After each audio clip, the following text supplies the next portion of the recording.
Hey folks, Jordan with the Young Turks and TYT Politics. Happy Wednesday, or as we say in the business, pre-Comey-gate. It's the day before Comey-gate. I know, but that's what the rest of the media is talking about today. I wanted to bring you something a little bit different. Let me know you can hear me, see me, and all that good stuff. The context should be this. In my reporting in Flint, in East Chicago, in Standing Rock, in many places, I often have dealt in the background with people trying to defame me, trying to discredit my work. This is not abnormal, and this is not something that other journalists don't agree with. Journalists often get people who don't like what they're saying, don't like their methods, feel a little threatened or challenged, criticize those journalists. So there's an EPA-funded scientist by the name of Mark Edwards. Mark Edwards is a Virginia Tech, I believe, civil engineer is his title, and he has done work in Washington, D.C. on their lead issues. He's done work in Flint, Michigan, and elsewhere. His claim to fame is of lead expertise, knowing a lot about lead and those kinds of things. He's been credited by the media, by politicians, by many as the person who originally discovered the lead problem in Flint, Michigan. And, you know, I think there's some truth to that. I think there was many other people involved with detecting the lead problem in Flint, but credit where credit is due. He did play a part in uncovering the lead crisis. I have known for a while that Mr. Edwards does not like when other people, whether it be other water experts or other journalists, question his methods or his proclamations. So it came to my attention that Edwards, this came up in May. So in the beginning of May, Edwards, through his Flint water crisis blog on Virginia Tech's website, did what I would probably call a hit piece on yours truly. I didn't really react to it. Again, people do hit pieces on me all the time, on social media, elsewhere. You got to pick and choose your battles. But I didn't react to it because, number one, I don't know how many people read his little blog on the Flint water crisis on the Virginia Tech website. And number two, you know, I got bigger issues than dealing with a person hitting me. I'm trying to break stories in Flint and elsewhere and try and bring some justice for the residents there, because the corporate media is not doing their job. Before I get into the blog post that he did and the deceptive editing that he did, James O'Keefe style, if you remember James O'Keefe, the Acorn Pimp, I just want to remind you of Edwards and TYT, because Cenk, through my reporting, did a segment on him dating back to December of last year. And from what I heard, he did not like that segment. So that segment in December of 2016 was from audio I obtained from a Flint resident. The Flint resident gave me audio of his phone conversation with Mark Edwards. Mark Edwards being the Virginia Tech scientist who originally was credited with finding the lead in Flint. And by the way, I'm going to get to why this is important. Why I'm not doing this video because he's attacking me. I don't give a crap if somebody attacks me. But I do care if this person is viewed by the media and politicians as a serious person who should be he is the main source on the Flint lead crisis, because I think you can decide whether that's true after I present the facts. So I want to play back the video Cenk did in December so you have some context as to why Mr. Edwards might be upset at yours truly. Again, this is audio that I obtained. It's of a conversation he had with a Flint resident. Here you go. The reason that we're giving you this story today is because on January 10th, that's Tuesday of this week, there will be a private meeting between Rick Snyder, the governor of Michigan, and EPA officials and this scientist you're about to hear on the tapes. And it is likely, based on what we understand, that they will declare that the water in Flint, Michigan is fine. We are not at all convinced of that, and I'm going to explain to you why. First of all, there are people protesting this in Flint, Michigan, and they are getting together at 9:30 a.m. at St. Michael's Catholic Church in Flint. And one of the things that they are protesting is that this meeting should be public, not private. We completely agree. We'll have our reporters there, and obviously this is a matter of grave concern to the public, and that information should be shared publicly. They're doing this meeting in Chicago. It is EPA District 5 that is affected and covers this area, even though this particular case is in Flint, Michigan. So the guys that you'll be hearing this tape are Virginia Tech scientist Mark Edwards and Flint resident Tony Palladino. Now, they'll be talking about another EPA scientist in some point in the tapes, and I'll point that out for you. But you can tell that it's a heated conversation. Let's start to listen. Here's the first part. I'm a resident. It's totally confused. You're right, Mark. I'm not a scientist, bro. I'm not. I'm a wounded. Well, that's on you guys. I know he's fucking found shit in this water that nobody's even admitting we got. So if I've sampled the water. There's no disputing.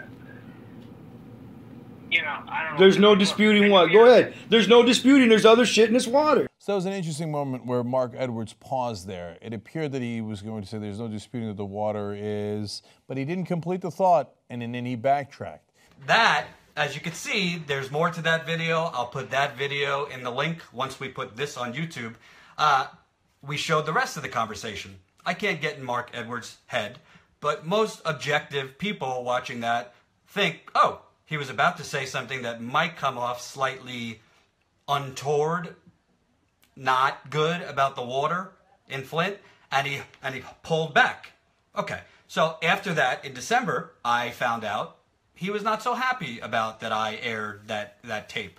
Well, tough shit. I'm a journalist.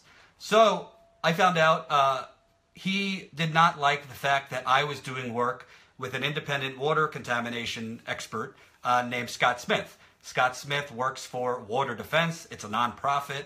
Mark Ruffalo, the actor, it's his nonprofit, and he appointed Scott to be the water contamination chief investigator, I think is his title. I don't know Scott Smith before my reporting in Flint.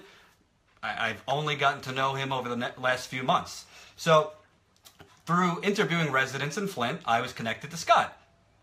I trust my instincts generally. I thought that he had already done independent testing in Flint and other places where he was testing certain areas of the home that the EPA was not, and Mark Edwards was not.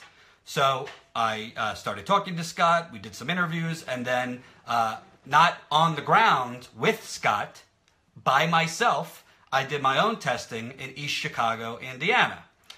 East Chicago, Indiana, as you know, is another city, predominantly poor African Americans and Latinos, that is lead poisoned. They've also found arsenic and all sorts of toxins, but the EPA was not testing for certain bacterias, and they were not testing the home water heater, the shower water, water where it enters the home. Don't worry about the trolls. Don't worry about them. I'm not worried about them. So I went into East Chicago, and because the EPA was not testing homes in the way that they should be, like I just said, no shower water, no home water heater. They were only testing the sink water on cold, which you get less bad results on cold rather than hot. I did my own testing. So let me show you some of the content from Mark Edwards. He did a blog post on me in May. And again, this is not, I just want to be clear, I'm not doing this video as a pissing match so I take down Mark Edwards. I don't give a flying crap about Mark Edwards. I do care if somebody is doing deceptive content about me and trying to discredit the work I'm doing or the people that I'm interviewing, because if that gains traction, then the true journalistic work I'm trying to do, and TYT is funding me, that is put into question. So let me give you an example of one of the videos he did on me. And you tell me if you think there's anything wrong with it. So this is as part of his blog post in May. He did a series of videos. As you can see, he put up several videos of mine. But let me know if it looks to you if these videos are authentic, meaning these are the full raw videos done by me, or if they might be doctored. I'll ask you what you think. Let's take a look. Scott Smith with the Water Defense Council. You know, you're more on the scientific end. I said I don't know whether it's safe to shower and bathe. And I'm not a doctor. I'm not a toxicologist. And I'm no PhD in statistics because I'm not a trained plumber or pipe fitter. I'm no scientist. I'm no environmental expert. Most of you don't know this, but I was in special ed from 1st to 3rd grade. I had a learning disability. It's a whole story. I don't think I needed to be in special ed. I'm no doctor either. But also, I'm not a medical expert, but I am an expert on what medical experts have told me. Does that sound about right? Correct. Yes. Well said. Yes, Dr. Sheridan. I'm going to play that one more time, but I just want to tell you so you're aware. This is a Virginia Tech funded and an EPA funded lead expert that put up a blog post with several of my videos, took many of the videos, including that one, out of order. In technical speak, if you know editing, he did a series of jump cuts. A jump cut is when you take video from different sources or this and that, and you kind of splice it together, and you see kind of a jump on the screen because it's not the original video. I'm going to show you that one more time so you can watch it again, and I'm going to point out some of the places he does this. Scott Smith with the Water Defense Council. You know, you're more on the scientific end. I said I don't know whether it's safe to shower and bathe. And I'm not right there was a jump cut. And That's I'm not not the a doctor. Video. I'm not a toxicologist. I'm not a toxicologist. I'm not a toxicologist. And I'm no PhD in statistics because I'm not a trained plumber or pipe fitter. Here's the question. First of all, I would love to know, and I'm going to reach out to them, whether Virginia Tech University, who I'm assuming might have some students that originally started in special ed. I'd love to know if Virginia Tech stands by its chief lead expert in putting together a video that kind of insinuates maybe a strike against someone as not being intelligent or being a hack or being suspect because they were in special ed from 1st to 3rd grade. I don't take it personally. I got nothing to be ashamed of. I was in special ed. It is what it is. I think Albert Einstein had a learning disability from what I remember.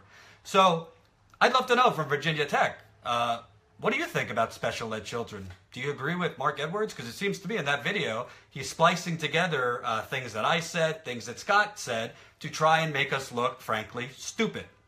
And again, it's not something that I feel like personally hurt. I've dealt with a lot worse than Mark Edwards. However, last time I checked, if you are a scientist, if you are a lead expert, if your whole industry is about being exact, about specific data, about making sure you are working within context, why would you have to doctor a video like that to make somebody who is doing his own water testing or a journalist doing his own reporting look bad? Why would you have to do that if the facts are on your side? Why would you have to do that if, bottom line, these people that you're trying to point out are hacks? Why would you have to do that? Why would you have to basically take a bunch of isolated video clips, split them together to make someone look bad, and put that forward to your audience as authentic? That's kind of what James O'Keefe, the Acorn Pimp, did. So there's other clips that I could show you, but a lot of them are taken out of sequence like that.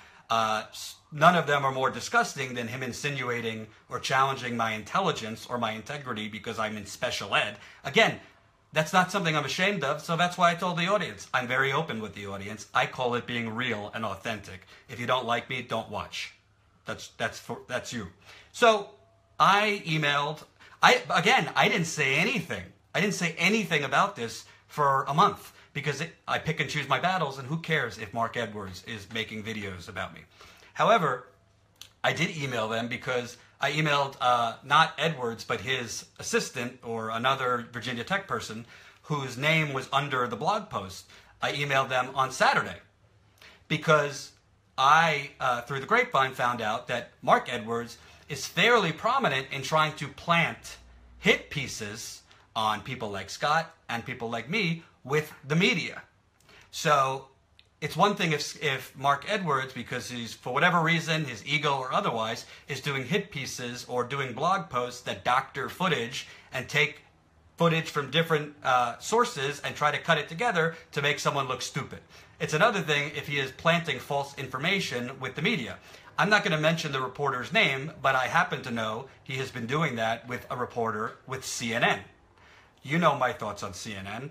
But if Mark Edwards is successful in planting false stories about myself or others on the Flint water crisis, sometimes on the internet, lies take on a life of their own, and lies become the truth. Actually, not sometimes, every day that happens on the internet.